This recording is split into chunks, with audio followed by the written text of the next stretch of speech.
Hello students, class 12th physics का chapter 7 हम continue कर रहे हैं। कल हमने एम्पियर का नियम और सीधे धारावाही चालक तार के कारण चुंबकीय क्षेत्र का मान ज्ञात किया था। आज के इस वीडियो में हम जो टॉपिक डिस्कस करने जा रहे हैं वो ऑलरेडी मैंने बोर्ड पे लिख दिया है। टॉपिक का नेम है लंबे बेलनाकार धारावाही चालक के कारण चुंबकीय क्षेत्र। देखिए, टॉपिक कल जो हमने डिस्कस किया था बिल्कुल वैसा ही टॉपिक है, लेकिन यहाँ तार जो है कंपैरेटिवली थिक है, थोड़ा मोटा है, क्योंकि सामान्य तार है सभी बेलनाकार होते हैं। कल हमने पढ़ा था अनंत लंबाई का चालक तार, तो वो भी चालक तार बेलनाकार ही है, परंतु यहाँ जो त्रिज्या है बेलन की, जो बेलनाकार तार है उसकी, वो तुलनात्मक रूप से अधिक है। यानी तार क्या है, थोड़ा मोटा है, थिक है। तो इसके लिए हम डिस्कस करते हैं और एम्पियर का नियम लागू करते हुए हम इस टॉपिक को डिस्कस करने जा रहे हैं। तो यस, हम एज्यूम करते हैं कि आर त्रिज्या का एक बेलन है। इसकी त्रिज्या कितनी है? आर त्रिज्या का एक बेलनाकार चालक तार है और इसमें धारा प्रवाहित हो रही है आई। अगर हम ये माने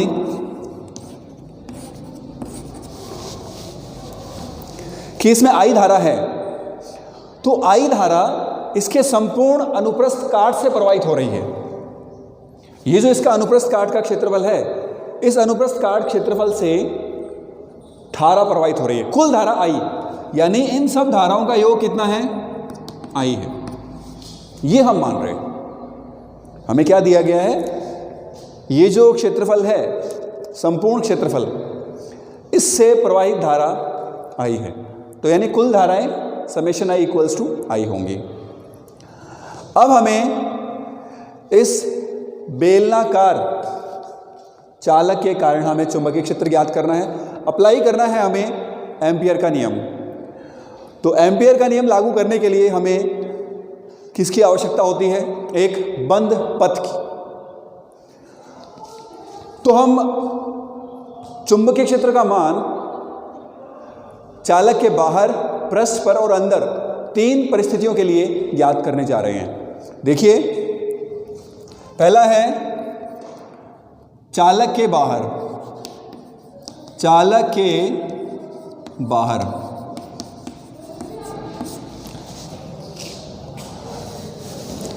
इसकी हम त्रिज्या लेते हैं कैपिटल आर। बेलन की जो त्रिज्या है वो हम कैपिटल आर ले रहे हैं, और जिस बिंदु पर हमें चुंबकीय क्षेत्र ज्ञात करना है वो इसके अक्ष से आर दूरी पर है। इसका जो केंद्रीय अक्ष है उससे ये स्मॉल आर दूरी पर है। स्मॉल आर जो है वो प्रेक्षण बिंदु के लिए लिया गया है, राइट। तो यहां देखिए, small r is greater than capital R. जब बिंदु P पृष्ठ के बाहर है तो small r is greater than capital R, तभी ये बिंदु इसके बाहर संभव है। अब हम क्या करते हैं, जैसा हमने लास्ट वीडियो में किया था, एक बंद पथ की रचना करते हैं, एक वृत्त बनाते हैं। आर त्रिज्या का एक वृत्त बना लेते हैं।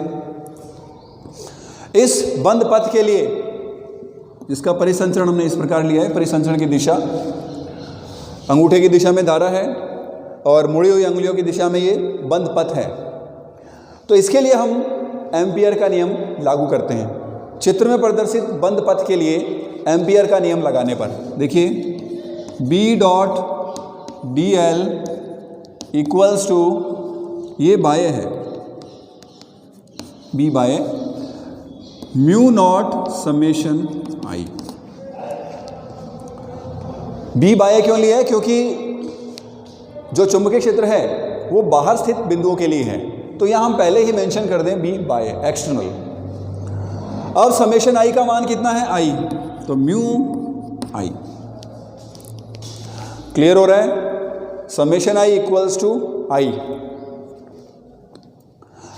क्योंकि इस पृष्ठ से कुल धाराएं आई जा रही है, और ये जो परिबद्ध क्षेत्रफल है, इस बंद पथ के द्वारा जो परिबद्ध क्षेत्रफल है उससे धारा कुल कितनी है, आई है।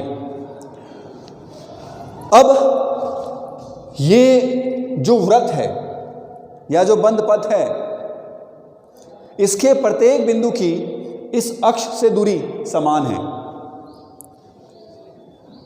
तो सभी बिंदुओं पर b का मान क्या होगा, समान होगा।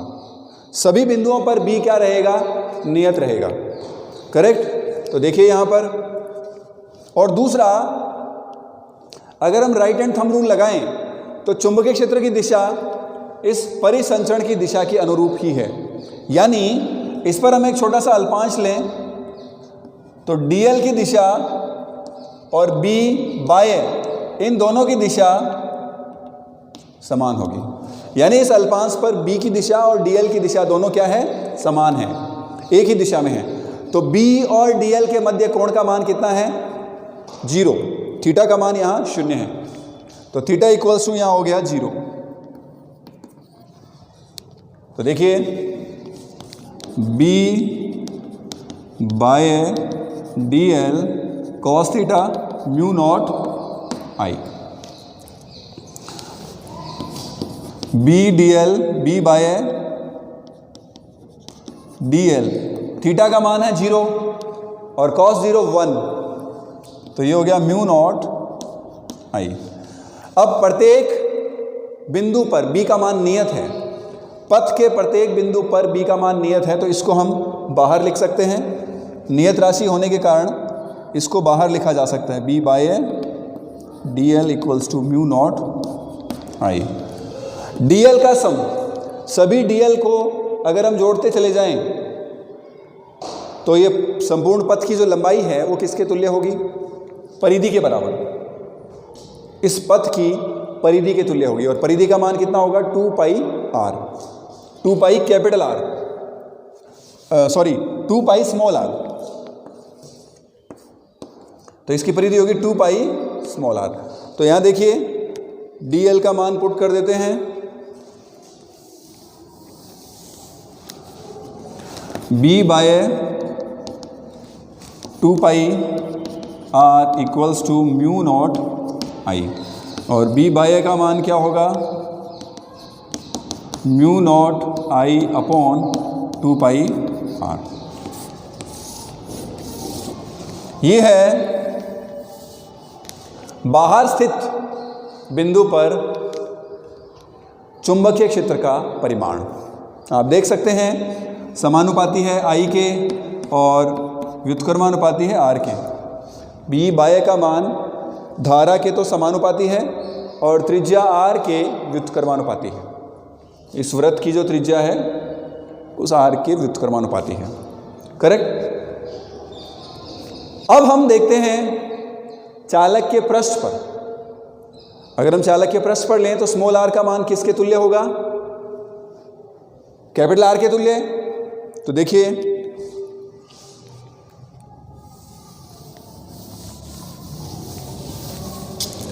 सेकंड है चालक के पृष्ठ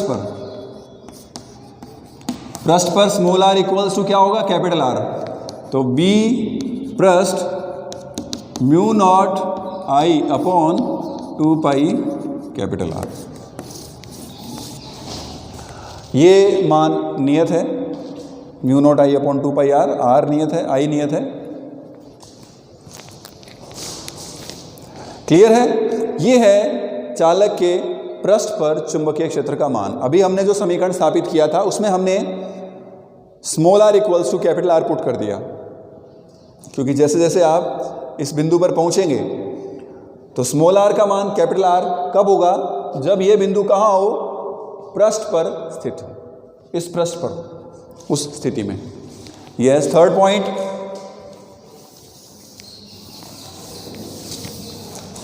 चालक के अंदर। ये थोड़ा सा अलग है।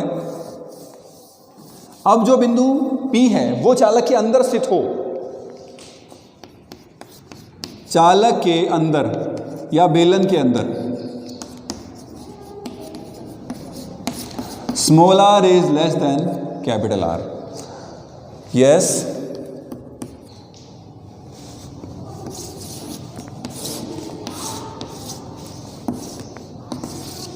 इसके लिए हम एक बिंदु लेंगे अंदर, ये कैपिटल आर है। अब जो बंद पथ है वो ये है, यहां आपको थोड़ा सा विचार करना पड़ेगा। अब ये बंद पथ ये है, यानी इसके बाहर जो पदार्थ है वो इसमें सम्मिलित नहीं है। अगर इसका अनुप्रस्थ काट देखें तो इतना ही भाग बेलन का इस बंद पथ में है, स्मॉल आर त्रिज्या का भाग ही। तो इसमें से प्रवाहित जो धारा है वही इस पथ के अंदर, एम्पियर के नियम के अनुसार बंद पथ द्वारा परिबद्ध क्षेत्रफल है, उसमें धारा का मान कितना होगा, उसमें जो धारा का मान है वही उस समीकरण में हम रखते हैं। तो यहां ये भाग पदार्थ का, बेलन का, इसके अंदर नहीं है। तो इसमें धारा मान लीजिए आई डैश है, इसमें धारा हम यहां मान लें आई डैश, तो एम्पियर का नियम लगा दें। इतने भाग में, यानी ये जो भाग है इसका,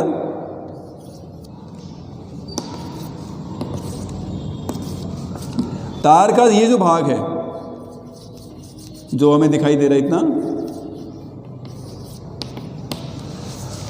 इसमें विद्युत धारा का मान आई से अलग है, तो मान लीजिए वो आई डैश है। संपूर्ण अनुप्रस्थ काट से जो प्रवाहित धारा है वो तो आई है, लेकिन इतने से आई डैश मान लेते हैं। तो देखिए एम्पियर के नियम से, तो एम्पियर का नियम लगाते हैं, बी अंदर सदिश डॉट डी एल सदिश equals to mu not I dash. I नहीं है, आई डैश है। अब आई डैश का मान हम कैसे ज्ञात करेंगे, देखिए यहां लेफ्ट हैंड साइड को अगर हम देखें, लेफ्ट हैंड साइड पर सेम वही प्रोसीजर अप्लाई करेंगे हम जो अभी किया है, क्योंकि ये इतना तार है।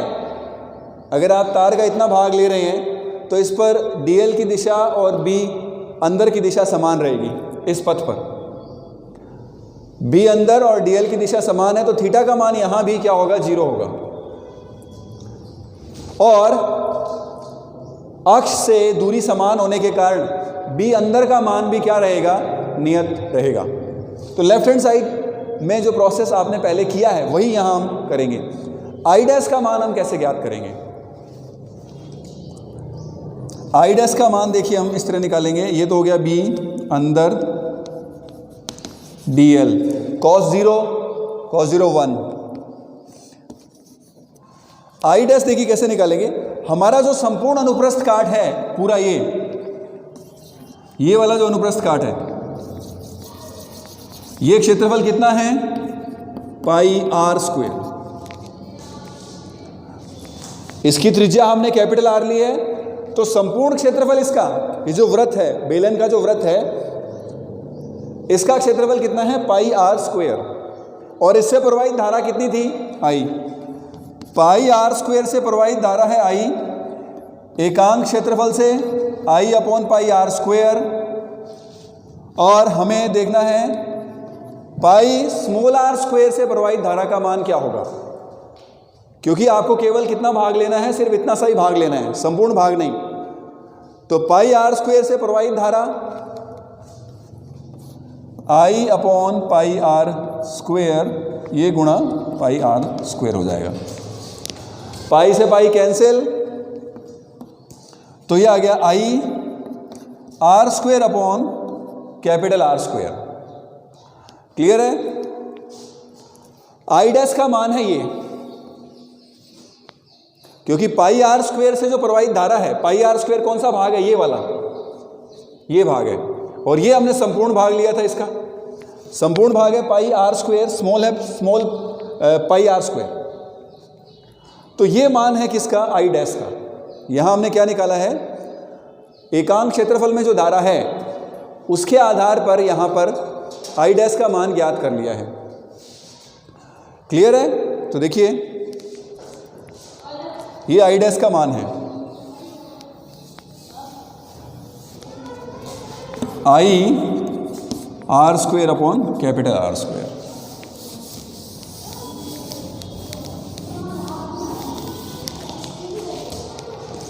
इसको हल करते हैं। ये बी अंदर dl mu naught I R square upon capital R square. dl का मान कितना होगा? 2 पाई आर होगा। तो b अंदर 2 pi small r equals to mu not I R square upon capital R square. देख लीजिए एक एक स्टेप। लेफ्ट हैंड साइड में वही प्रक्रिया अपनाई है, राइट हैंड साइड में आई डैश का मान कैसे निकाला है ये आपको ध्यान देना है। एकांक क्षेत्रफल की धारा को गुणा कर दिया हमने पाई आर स्क्वायर से। तो इसको हल करें आगे। आर से ये एक आर कैंसिल आउट हो रहा है। तो बी अंदर का मान देखिए क्या है, mu not I R upon 2 pi R square.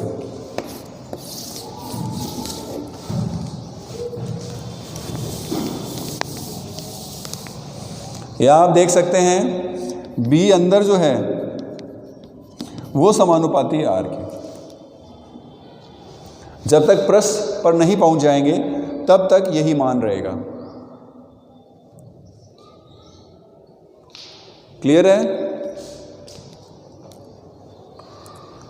तो ये वैल्यू है किसकी? बी अंदर के लिए, राइट? अगर हम small r equals to capital R लें, यहां पर अगर हम पृष्ठ पर लें तो mu not I R upon 2 pi R square. R से आर कैंसिल, तो ये हो गया mu not I upon 2 pi R. Mu not I upon 2 pi R वही मान प्राप्त हो रहा है, चाहे आप अंदर से बाहर आएँ, चाहे आप बाहर से पृष्ठ पर आएँ। अंदर से पृष्ठ पर आएँ चाहे बाहर से पृष्ठ पर आएँ, मान समान है। तो ये तो पृष्ठ के लिए था। तो अंदर, पृष्ठ और बाहर स्थित बिंदुओं के लिए हम चुंबकीय क्षेत्र का मान ज्ञात कर चुके हैं। ग्राफिकल रिप्रेजेंटेशन किया जा सकता है। यहाँ पे अंदर से पृष्ठ तक तो ये आर के समानुपाती है, लेकिन जैसे ही पृष्ठ के बाहर जाएंगे वहाँ ये आर के व्युत्क्रमानुपाती हो जाता है। तो ग्राफ से इसको प्रदर्शित कर सकते हैं। ग्राफीय निरूपण,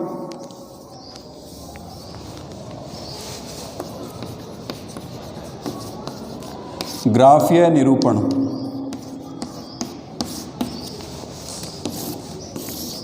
इधर लिया स्मॉल आर, इधर लिया बी, ये है R equals to capital R. अंदर यानी ये पार्ट है बेलन के अंदर और ये है बेलन के बाहर। तो यहाँ देखें ये समानुपाती है, बी समानुपाती आर, और इसके बाहर देखिए व्युत्क्रमानुपाती है, बी व्युत्क्रमानुपाती आर। तो ग्राफ भी कई बार पूछा जाता है। तो आप देख सकते हैं यहाँ अगर जैसे जैसे हम त्रिज्या बढ़ाते हैं और पृष्ठ तक पहुँचते हैं तो पदार्थ की मात्रा भी बढ़ती है इस बंद पथ के अंदर, तो धारा का मान भी बढ़ेगा। तो यहाँ तक जो है पहुँचने पर चुंबकीय क्षेत्र का मान अधिकतम है। अधिकतम कहाँ है? पृष्ठ पर, ये मैक्सिमम है। ये जो मान है ये बी पृष्ठ को व्यक्त कर रहा है, बी पृष्ठ, ये अंदर है और ये बाहर है। तो क्लियर है स्टूडेंट्स? तो आज के इस वीडियो में हमने एक बेलनाकार धारावाही चालक के कारण चुंबकीय क्षेत्र का मान ज्ञात करना सीखा है। और वेरी इंपॉर्टेंट, कौन सा नियम अप्लाई किया? एम्पियर्स लॉ, एम्पियर का नियम अप्लाई करते हुए हमने बेलनाकार धारावाही चालक के कारण चुंबकीय क्षेत्र ज्ञात कर लिया है। होपफुली इस वीडियो में जो बताया गया है वो आप इजीली समझ रहे हैं, समझ चुके हैं। Thank you.